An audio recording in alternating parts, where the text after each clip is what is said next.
आगे साइड जाओ, side side जाओ भैया, साइड साइड जाइए।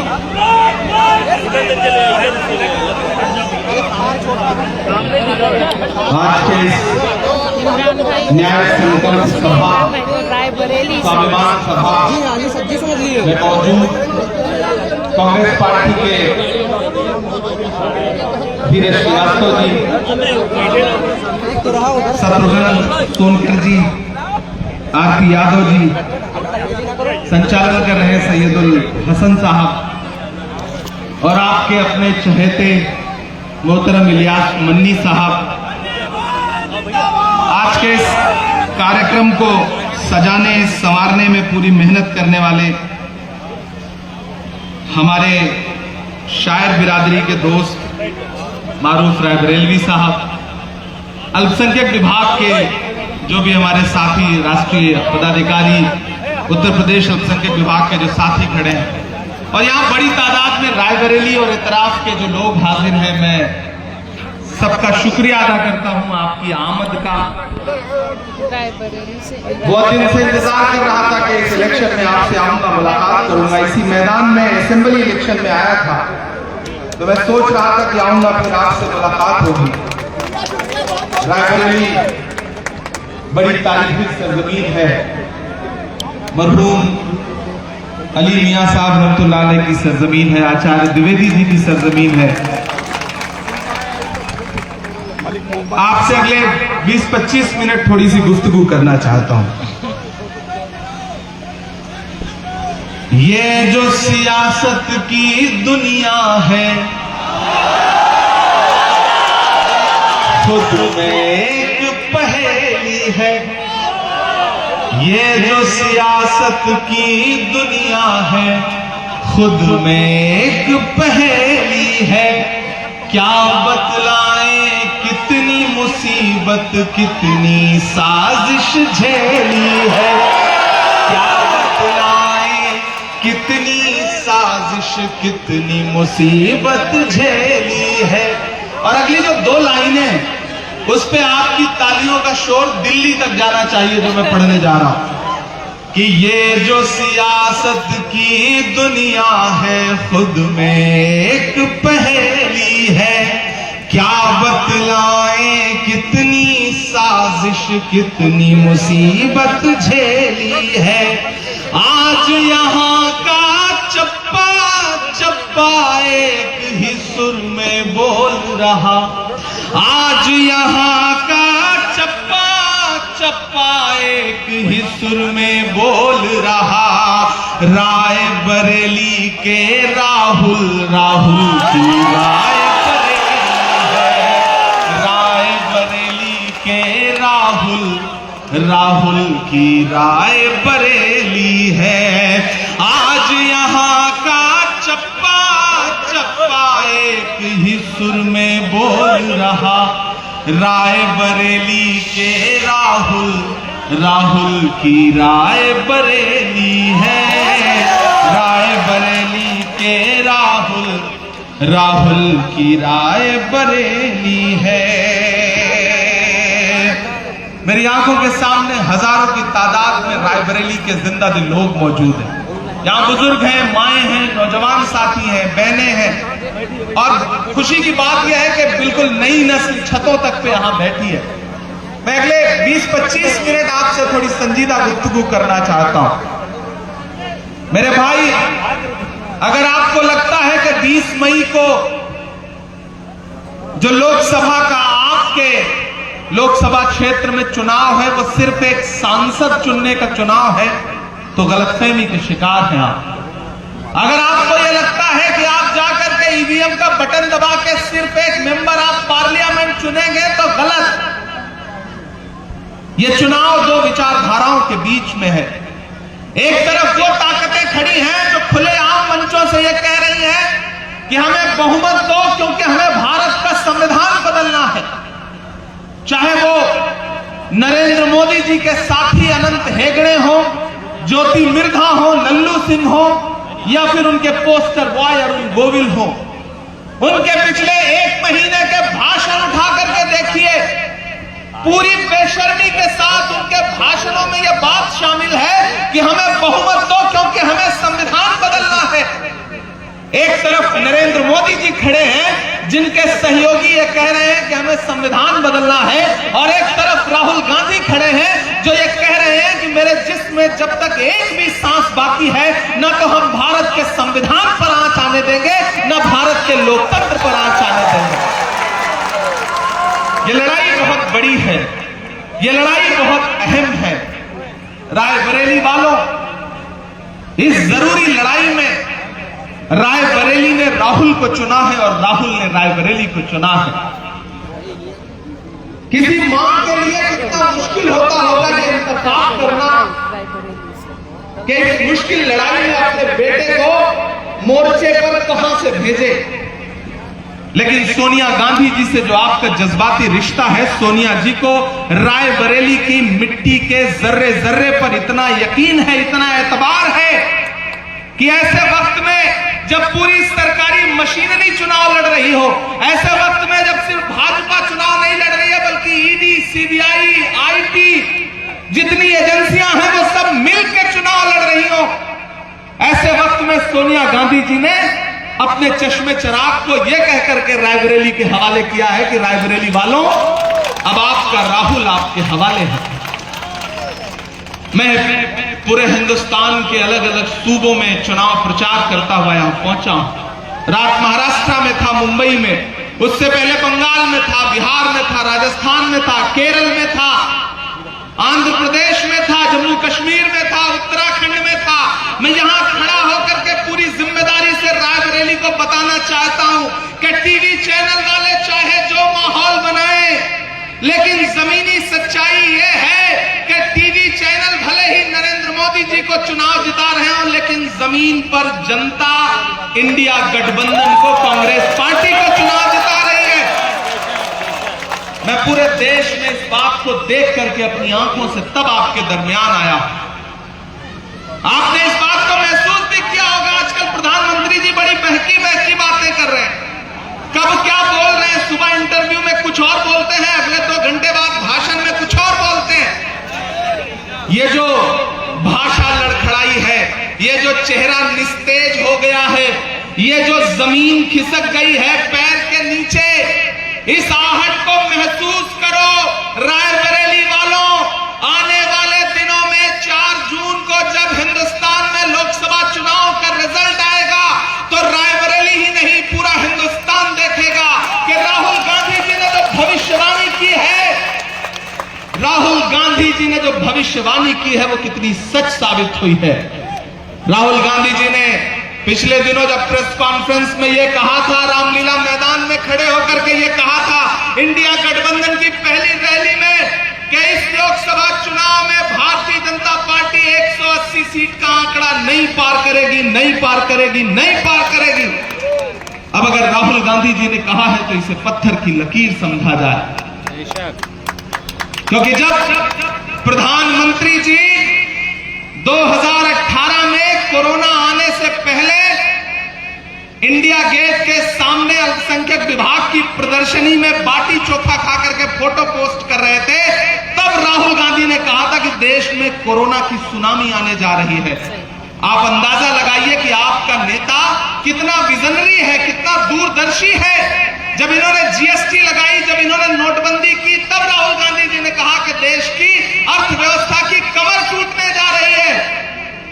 और आज पूरा देश देख रहा है कि झील में पानी बरसता है हमारे देश में, खेत पानी को तरसता है हमारे देश में। झील में पानी बरसता है हमारे देश में, खेत पानी को तरसता है हमारे देश में, जिंदगी का हाल खस्ता है हमारे देश में, दूध महंगा खून सस्ता है हमारे देश में। हमारी आंखें ये मंजर देख रही है। ऐसे में रायबरेली वालों आपकी जिम्मेदारियां बढ़ जाती हैं। मैं तो आपके सामने दामन फैला के ये कहने आया हूं कि राहुल गांधी जी ने रायबरेली को चुना है। अब रायबरेली की आवाम को राहुल गांधी बनके इस इलेक्शन को लड़ना पड़ेगा। मैं हमेशा से सुनता रहा हूं कि जब किसी बहन की हिफाजत के लिए कोई भाई खड़ा हो जाता है तो फिर उस बहन पर कोई आंच नहीं आती है। लेकिन यहां तो मामला उल्टा है। यहां तो भाई की हिफाजत के लिए बहन ने मोर्चा संभाल लिया है, और जब भाई की हिफाजत के लिए भाई के चुनाव प्रचार की कमान प्रियंका दीदी जैसी बहन ने संभाल ली हो, तो भारत की किसी राजनीतिक पार्टी में यह ताकत नहीं है कि वो राहुल गांधी का बाल बांका कर सके। ये मैं यहां खड़ा होकर पूरी जिम्मेदारी से कह रहा हूं। रायबरेली वालों, ये चुनाव बहुत जरूरी चुनाव है।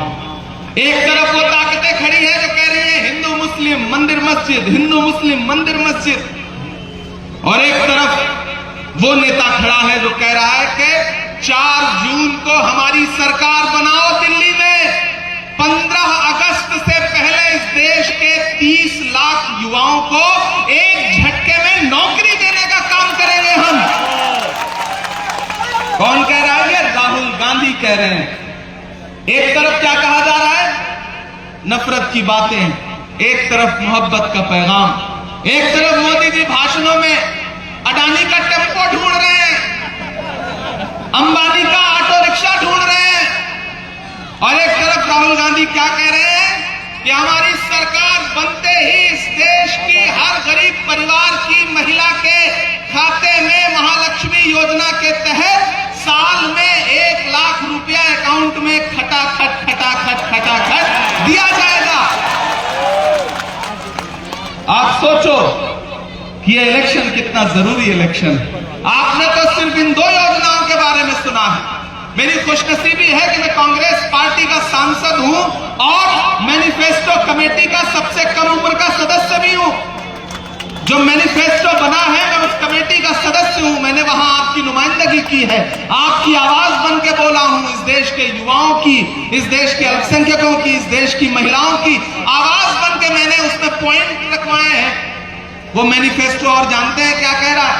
वो मैनिफेस्टो कह रहा है कि हमारी सरकार बनते ही इस देश के वो युवा जो कोई भी सरकारी नौकरी का फॉर्म भरना चाहते हैं, किसी भी प्रतियोगी परीक्षा का फॉर्म भरना चाहते हैं, उनका फॉर्म हमेशा के लिए फ्री कर दिया जाएगा। फ्री ऑफ कॉस्ट आप फॉर्म भर सकते हैं। वो मैनिफेस्टो कह रहा है कि जितना भी एजुकेशन लोन लिया होगा युवाओं ने, छात्रों ने, और अपनी मुश्किलों की वजह से वो लोन न भर पा रहे होंगे, तो सरकार बनते ही 15 मार्च 2024 तक के सारे लोन, ब्याज सहित एजुकेशन लोन माफ कर दिए जाएंगे। पार्टी ये नहीं कह रही है कि ये सुविधा हिंदू, मुसलमान, सिख, ईसाई देख के दी जाएगी। पार्टी कह रही है कि इस देश के युवाओं को ये सुविधा दी जाएगी। यहां माएं बहनें मेरी आवाज सुन रही होंगी। उस मैनिफेस्टो में कहा जा रहा है कि जैसे ही सरकार बनेगी, आंगनबाड़ी के 14 लाख नए पद सृजित किए जाएंगे। कितनी शानदार योजनाएं लेकर के आए हैं राहुल गांधी, कितनी शानदार योजनाएं लेकर के आए हैं कांग्रेस पार्टी के लोग। ऐसे में रायबरेली वालों, मैं आपके सामने, मैं आपका अपना हूं, आपका भाई हूं, आपका बेटा हूं। आपकी दुआओं ने मुझे इमरान प्रतापगढ़ी बनाया है। मैं इसी मिट्टी में पला हूं, इन्हीं रास्तों से निकला हूं, इन्हीं गलियों से निकल के दुनिया का सफर तय कर रहा हूं। देश की सबसे बड़ी पंचायत में, राज्यसभा में खड़ा होकर के बोलता हूं, वो सिर्फ इसलिए क्योंकि एक ऐसा समय जब सियासत आपकी परछाई से दामन बचा रही हो।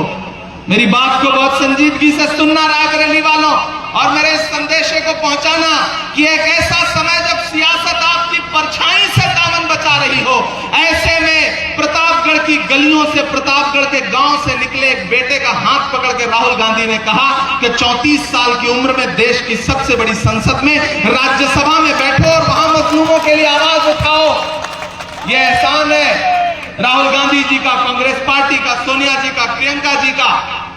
मैं इसलिए इस बुनियाद पर यहां खड़ा होकर के आपसे कहना चाहता हूं, मेरे भाई, यह लड़ाई बहुत जरूरी लड़ाई है, और इस लड़ाई में आपको अपनी भूमिका और अपनी जिम्मेदारी तय करनी पड़ेगी। ये जो कांग्रेस को मिटाने का ख्वाब देखा करते थे, प्रधानमंत्री जी भाषणों में कहते थे कि कांग्रेस मुक्त भारत। एक दिन पार्लियामेंट में खड़े होकर बोल रहे थे प्रधानमंत्री जी, बताओ कांग्रेस में तुमने 70 साल में क्या किया है।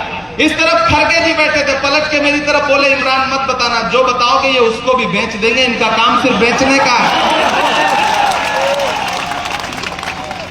प्रधानमंत्री जी, गृह मंत्री जी, मुख्यमंत्री जी ये कहते हैं कि कांग्रेस ने 70 साल में किया क्या, दिया क्या।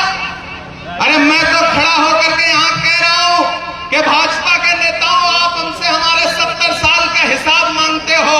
मैं तो बस आपसे इतना कहूंगा कि जो सरकार अपना चलाया हुआ 2000 का नोट 7 साल नहीं चला सकी, वो हमसे 70 साल का हिसाब मांगती है। अरे जो सरकार अपना चलाया हुआ नोट नहीं चला पाई, वो देश क्या चलाएगी। ये बदलाव का वक्त है, ये बदलाव का वक्त है। मैं चाहता हूं कि 4 जून को जब रिजल्ट आए तो मन्नी भाई ने यह बात कही थी कि 4 जून को राहुल गांधी यहां से कम 4 लाख वोट से जीतेंगे। मैं रायबरेली वालों आपसे वादा करता हूं कि आप राहुल गांधी जी को इससे भी ज्यादा वोटों से जिताइए। मैं तो यह चाहता हूं कि बनारस में मोदी जी चुनाव लड़ रहे हैं, वहां उनका चुनाव फंसा हुआ है, और यहां रायबरेली में चप्पे चप्पे से ये सदाएं जानी चाहिए कि राहुल गांधी के आगे कोई लड़ाई में है ही नहीं। ये यहां की आवाम को बताना पड़ेगा, ये यहां की आवाम को तय करना पड़ेगा। और इस बात को प्रधानमंत्री जी समझ गए। आज प्रतापगढ़ आए थे, आज भी कोस के गए कांग्रेस को। आज तो उन्होंने कहा कि अगर इंडी गठबंधन, इंडिया नहीं बोलते, इंडी गठबंधन बोलते हैं, कि अगर उनकी सरकार बन गई तो फिर इनके 5 प्रधानमंत्री होंगे। इसका मतलब प्रधानमंत्री जी आप मान गए हो कि हमारी सरकार बनने जा रही है। ये तो हम बाद में तय कर लेंगे कि कौन प्रधानमंत्री होगा। पूरा देश जानता है कौन प्रधानमंत्री होगा, हम सब जानते हैं कौन प्रधानमंत्री होगा। ये रायबरेली है, जिस दिन राहुल जी ने रायबरेली से चुनाव लड़ने का फैसला किया था, उसी दिन देश जान गया था कि कौन प्रधानमंत्री होगा। ये बताने की जरूरत क्या है, क्योंकि ये रायबरेली की सरजमीन ऐसी सरजमीन है कि ये चुनती ही ऐसे लोगों को है कि जिनके नसीब में कुछ और ही होता है। इस मुल्क के लिए अच्छा काम करने का जिनकी तकदीर में होता है, उन्हें रायबरेली चुनती है। मैं तो यहां खड़ा होकर के रायबरेली की सरजमीन पर आप लोगों से ये कहना चाहता हूं मेरे भाई, कि जो कहते थे कांग्रेस मुक्त भारत, वो देखें हिंदुस्तान की सड़कों पर कांग्रेस का जनसैलाब। हम तो प्रधानमंत्री जी से कहना चाहते हैं कि हम आतिशे सोजा में भी हक बात कहेंगे। रायबरेली वालों, मुझे आपका वो जोश, वो जज्बा दिखाई पड़ना चाहिए। हम आतिशे सोजा में भी हक बात कहेंगे, कुंदन की तरह दहर में ताबिंदा रहेंगे। तारीख बताती है कि हर दौरे सितम में हम जिंदा थे, हम जिंदा हैं, हम जिंदा रहेंगे। कोई ताकत कांग्रेस पार्टी को मिटा नहीं सकती है, कोई ताकत कांग्रेस पार्टी को मिटा नहीं सकती है। रायबरेली वालों, कांग्रेस की सरकारों में भी चेचक के, पोलियो के, प्लेग के, सबके टीके लगे थे, याद है। लेकिन क्या कभी सुना कि किसी टीके का, किसी वैक्सीन का कोई साइड इफेक्ट हुआ? नहीं हुआ ना। मैं पार्लियामेंट की हेल्थ कमेटी का मेंबर हूं। मैंने पार्लियामेंट में यह मुद्दा उठाया था आज से 1 साल पहले। मैंने पार्लियामेंट की हेल्थ की स्टैंडिंग कमेटी में यह मुद्दा उठाया कि ये जो 20-20 साल के नौजवान, 30-30 साल के नौजवान क्रिकेट खेलते हुए, जिम करते हुए, चलते हुए सड़कों पर तड़प तड़प के हार्ट अटैक से दम तोड़ दे रहे हैं, इसके लिए जांच कमेटी बननी चाहिए। लेकिन अफसोस, वो सरकार जिसने वैक्सीन बनाने वाली कंपनी से भी चंदा लिया हो, उसका नारा तो बस यही रहेगा ना कि चंदा दो धंधा लो, चंदा दो धंधा दो। उसे इससे कोई मतलब नहीं है कि इस देश के युवा कैसे तड़प के दम तोड़ दे रहे हैं। कौन सी वैक्सीन का अंश है जो हमारी रगों में दौड़ रहा है। काश सरकार इसके लिए जांच कराती, लेकिन इस सरकार ने पिछले 10 साल में आपसे झूठे जुमलों के अलावा कुछ नहीं बोला। बहुत हुई महंगाई की मार, अब की बार मोदी सरकार। ये नारा याद है? इस नारे की सच्चाई कहां आके ठहरी? वो पेट्रोल डीजल जो 58 रुपए था, वो 100 रुपए पहुंच गया। गैस सिलेंडर 400 का 1000 पहुंच गया। आटा, चावल, दूध, दही, पनीर, छाछ, लस्सी क्या नहीं महंगा कर दिया। अरे भाजपा की सरकारें तो वो सरकारें हैं जो अपनी पसंद की फिल्में टैक्स फ्री करती हैं और कफन पर जीएसटी लगाती हैं। सही बोल रहा हूं कि नहीं बोल रहा हूं? सही बोल रहा हूं कि नहीं बोल रहा हूं? कफन पर जीएसटी लगाती हैं। वो हमसे आपसे बातें करती हैं कि वो इस देश का भला करेंगी। वो नारा याद है, बेटी बचाओ बेटी पढ़ाओ का। मैंने देखा है हाथरस में उस दलित बिटिया की जलती हुई लाश को महसूस किया है मैंने, जो रात के 2 बजे परिवार की मर्जी के बिना जला दी गई। हमने देखा है उन्नाव की बिटिया का हश्र, हमने देखा है सोनभद्र में 25 साल की सजा काट रहा भारतीय जनता पार्टी का विधायक। हमने देखा है जंतर मंतर पर ओलंपिक पदक लाने वाली बेटियों का हाल, किस तरह पुलिस ने उन्हें घसीटा, और जब वो बेटियां अपना पदक लेकर के प्रधानमंत्री की चौखट पर गई तो प्रधानमंत्री के चौखट ने खुलने से इनकार कर दिया। प्रधानमंत्री बेटियों के साथ नहीं खड़े थे, बल्कि बेटियों के अपराधियों के साथ खड़े थे। ये है इनके नारे की सच्चाई।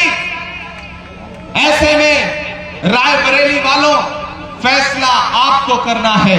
मैंने कहा ना, ये चुनाव बहुत अहम चुनाव है। ये चुनाव हिंदुस्तान के संविधान को बचाने का चुनाव है। आपको तय करना है कि आप नरेंद्र मोदी की सरकार बचाना चाहते हैं, डॉक्टर बाबा साहब अंबेडकर का संविधान बचाना चाहते हैं। ये इस देश के पिछड़ों को, दलितों को, अल्पसंख्यकों को, गरीब सवर्णों को, महिलाओं को, युवाओं को तय करना पड़ेगा, क्योंकि ये चुनाव बहुत जरूरी चुनाव है। और मैं इन दिनों जितना प्रधानमंत्री जी की भाषा को समझ पा रहा हूं, हवाई उड़ रही है चेहरे पर, परेशान है, क्योंकि उन्हें समझ में आ गया है गमों की आंच में भी मुस्कुरा कर चलना पड़ता है। ये दुनिया है, यहां चेहरा सजा कर चलना पड़ता है। तुम्हारा कद मेरे कद से बहुत ऊंचा सही, लेकिन चढ़ाई पर कमर सबको झुका कर चलना पड़ता है। परेशान है इन दिनों। क्यों परेशान है? क्योंकि 4 फेज के जो इलेक्शन हुए हैं, जमीन खिसक गई है।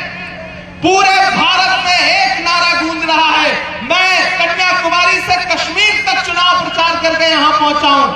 पूरे भारत में एक नारा गूंज रहा है कि दक्षिण भारत में भाजपा साफ और उत्तर भारत में भाजपा हाफ। आप लोग भी जब 20 तारीख को ईवीएम की कतारों में लगिए, बटन दबाइए हाथ के पंजे के सामने वाला, तो एक नारा भी लगा करके आइए कि 20 मई भाजपा गई, 20 मई भाजपा गई, 20 मई भाजपा गई। ये नारा लगा करके भी आना है। यहां इंडिया गठबंधन के बाकी घटक दल के साथी भी हैं, समाजवादी पार्टी के लोग हैं, आम आदमी पार्टी के लोग हैं, बाकी सारे साथी भी हैं। मैं तो आप सबसे एक कहना चाहता हूं कि मैं तो सियासत में नहीं था, मेरा सियासत से कोई लेना देना नहीं था। मेरे भाई ने तो 5 साल पहले जब सियासत में आया तो राहुल जी से एक भावनात्मक रिश्ता जुड़ा, प्रियंका दीदी से एक भावनात्मक रिश्ता जुड़ा, और फिर मैं सियासत में आया 2019 में। और जितना गांधी परिवार के साथ काम करते हुए इस देश के संविधान और लोकतंत्र को बचाने की लड़ाई लड़ रहा हूं, बहुत मुतमईन हूं, बहुत खुश हूं। पिछली तकरीबन 20 रातों से सोया नहीं हूं। हिंदुस्तान के अलग अलग शहर में आप फेसबुक चलाते हैं, ट्विटर चलाते हैं, यूट्यूब चलाते हैं, आप जानते होंगे। 3 दिन भर सफर कर रहा हूं, रात रात भर सभाएं कर रहा हूं। 10 बजे सभा खत्म होती है, सुबह की फ्लाइट पकड़ता हूं, फिर किसी शहर में 3 घंटे, 4 घंटे, 5 घंटे बाय रोड सफर करता हूं, फिर सभा करता हूं। अभी यहां आपके बीच रहूंगा, फिर अगले दिन कल कहीं और सभा करूंगा। पूरे देश में जाकर के एक बात आपसे कहना चाहता हूं रायबरेली वालों, कि आपने सोनिया जी जैसी सादगी और शराफत की प्रतिमूर्ति को अपना सांसद चुन के रखा है। अब सोनिया जी ने आपके बीच में राहुल गांधी जी को आपका प्रत्याशी बना के भेजा है। मैं राहुल जी के साथ चलता हूं। भारत जोड़ो यात्रा में कन्याकुमारी से कश्मीर तक जब राहुल गांधी जी 4000 किलोमीटर पैदल चल रहे थे, तो मैं उनके कंधे से कंधा मिला के चल रहा था। जब मुझसे मीडिया के साथी कहते थे कि इमरान साहब नफरत के खिलाफ, राहुल गांधी एक नारा लगा रहे हैं कि नफरत छोड़ो भारत जोड़ो, नफरत के बाजार में मोहब्बत की दुकान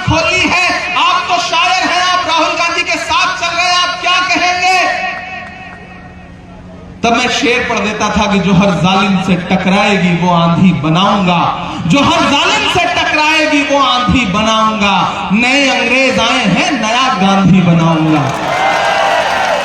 मैं चला हूं राहुल गांधी के साथ कंधे से कंधा मिला करके।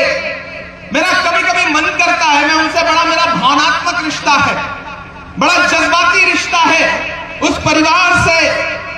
मेरा तो कभी कभी मन करता है जब प्रधानमंत्री जी राहुल गांधी जी के बारे में ओछी टिप्पणियां करते हैं, भाजपा वाले ओछी टिप्पणियां करते हैं, तो कभी कभी मेरा मन करता है कि मैं राहुल जी से पूछूं कि आप किस मिट्टी के बने हैं? राहुल जी किस मिट्टी के बने हैं आप? भारतीय जनता पार्टी की सोशल मीडिया हो, सबने आपके खिलाफ आपकी इमेज खराब करने के लिए सालों साल कैंपेन चलाए, संसद से लेकर के सड़क तक आपका मजाक बनाने की कोशिश की गई, डॉक्टर वीडियो दुनिया के सामने रखे गए, झूठ बोला गया आपके बारे में, लेकिन आप मुस्कुराते रहे। आखिर किस मिट्टी के बने हो राहुल गांधी?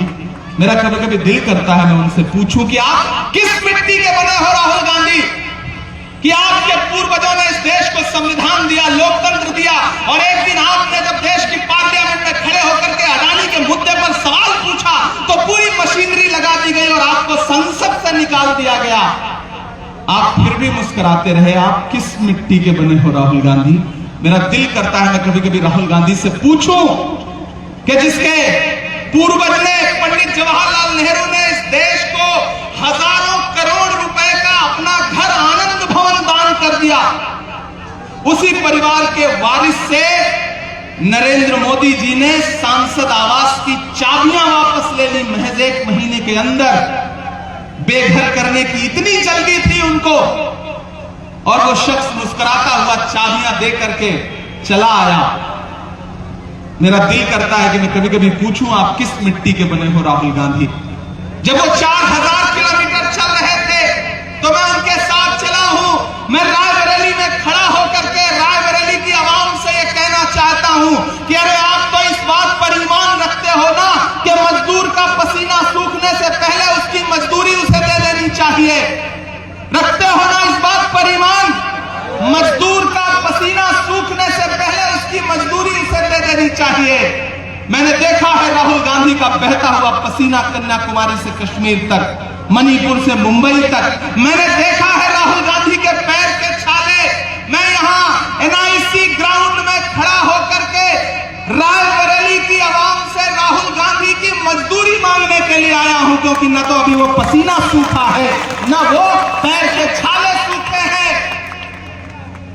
और जिन्हें यह लगता है कि साजिश करके, षड्यंत्र करके राहुल गांधी को मिटा देंगे, राहुल गांधी को हरा देंगे, मैं तो उनसे कहना चाहता हूं कि कैंची से चिरागों की लवें काटने वालों, कैंची से चिरागों की लवें काटने वालों, कुदरत के करिश्मों से लड़ोगे तो मिटोगे। तुम फूल को चुटकी में मसल सकते हो, लेकिन खुशबू को बिखरने से नहीं रोक सकोगे। राहुल गांधी खुशबू का नाम है, मोहब्बत का नाम है।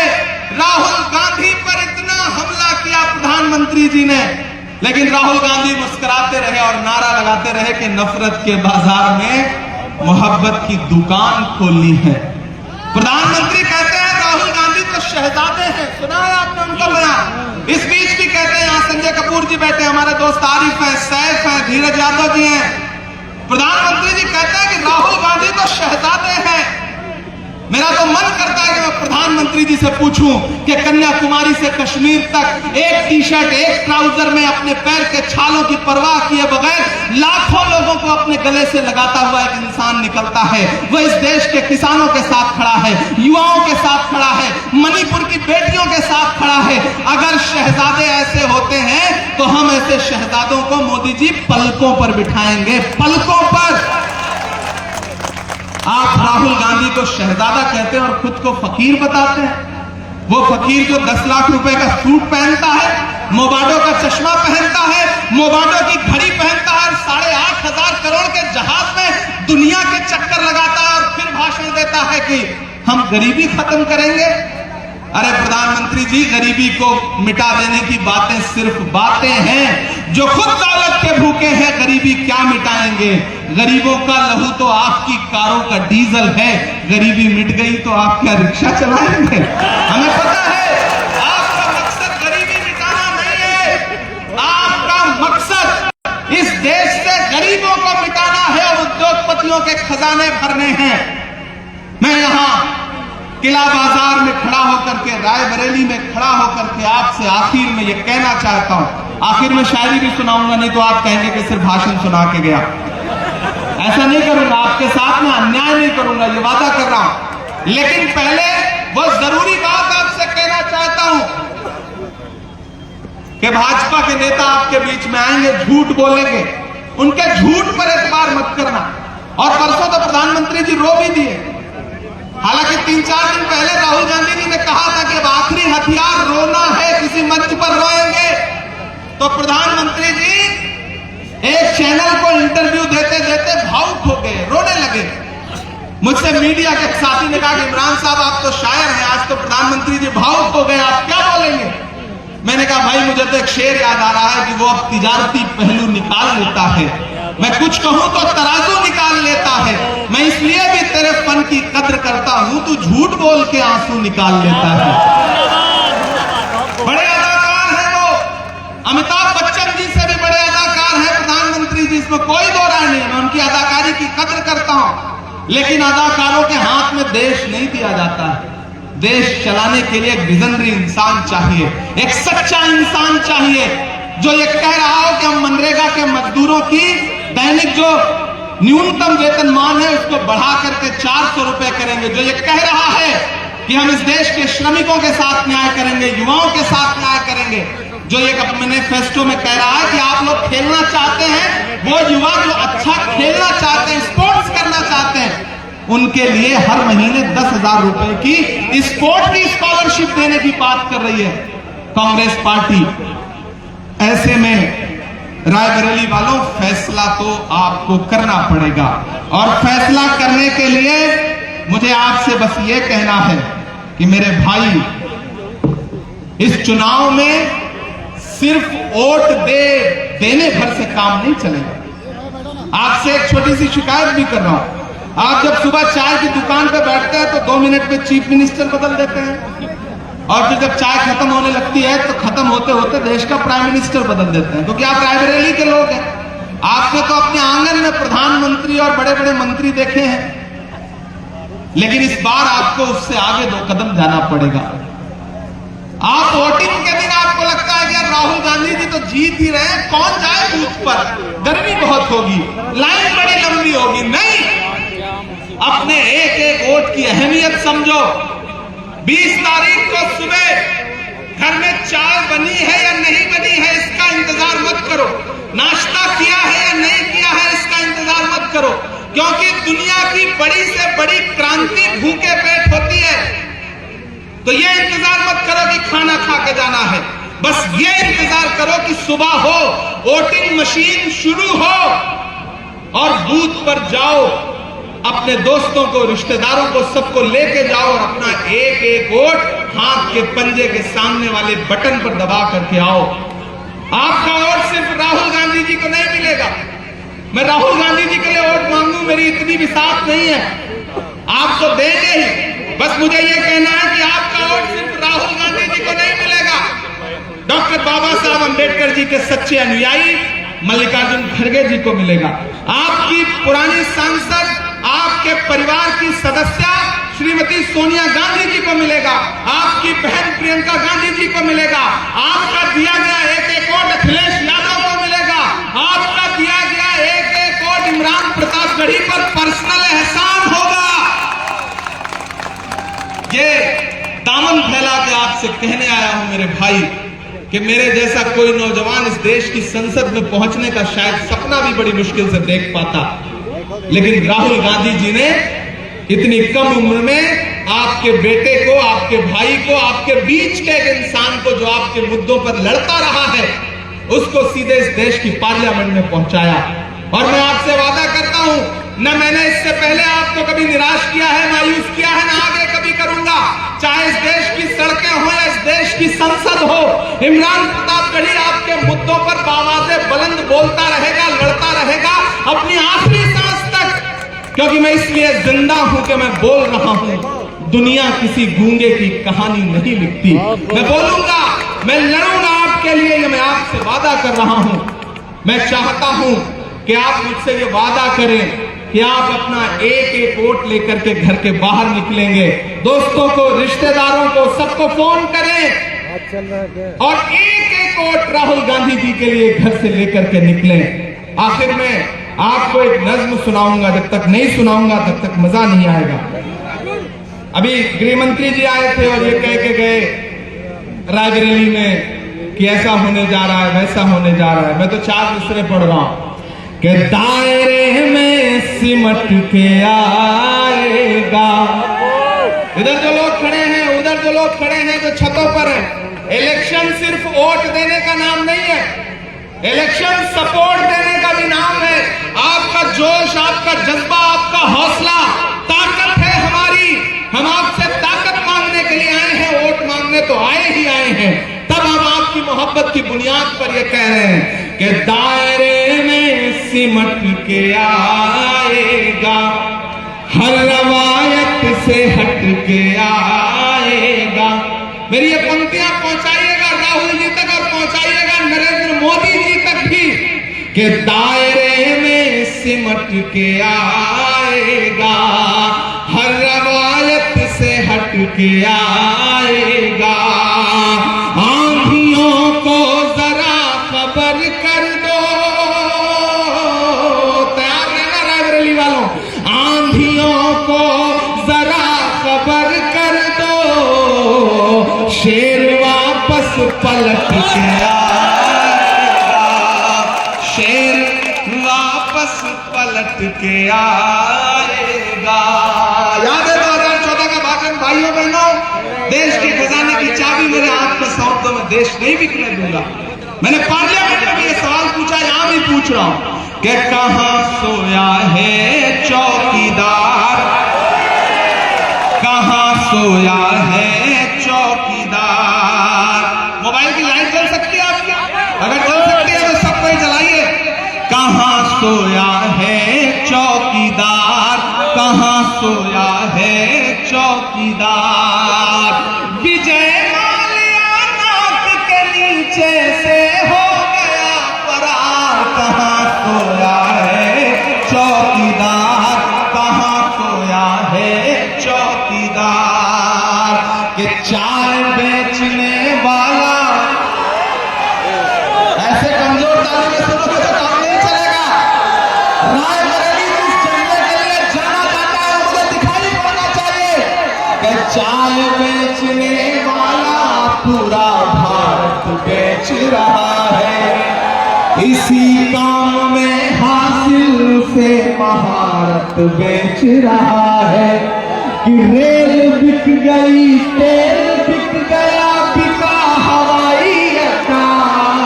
रेल बिक गई, तेल बिक गया, बिका हवाई अड्डा। सब कुछ बिकता देख के खुश है अपने जेबी लटा। जनता महंगाई की मारी करती हाहाकार, कहां सोया